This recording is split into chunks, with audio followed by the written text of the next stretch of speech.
लो जी दोस्तों, आ गया भोजपुरी के पावर स्टार पवन सिंह का इस साल का सबसे बड़े सॉन्ग का फर्स्ट लुक पोस्टर, जिस सॉन्ग का नाम है काला ओढ़नी।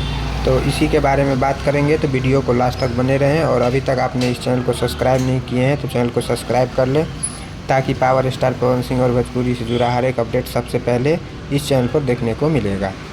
तो चलिए वीडियो को स्टार्ट करते हैं। तो आप लोग को बतला दें कि काला ओढ़नी जिस सॉन्ग का शूटिंग आज से 4 से 5 महीना पहले ही कंप्लीट कर लिया गया था, जिसका बहुत ही काफ़ी दिनों से चर्चा चल रहा था, इस सॉन्ग का अब जाके फाइनली फर्स्ट लुक पोस्टर जारी किया गया है।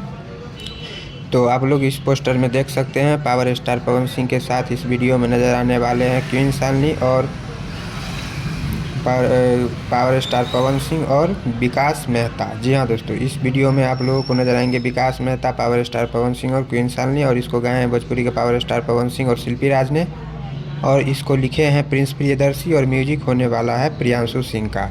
जी हाँ दोस्तों, यह एक बहुत ही हाई लेवल का सॉन्ग शूटिंग किया गया, जिसका शूटिंग लगभग 3 से 4 दिन में कंप्लीट किया गया है। और इस सॉन्ग का सेकेंड लुक पोस्टर भी आएगा और टीजर भी आएगा, उसके बाद इस सॉन्ग को रिलीज़ किया जाएगा। तो इस सॉन्ग को 3 से 4 दिन के अंदर में global music junction YouTube channel पर रिलीज़ किया जाएगा। तो आप लोग इतने एक्साइटेड हैं इस सॉन्ग को सुनने के लिए, कमेंट करके ज़रूर बताएं। और वीडियो अच्छा लगा तो चैनल को सब्सक्राइब कर लें।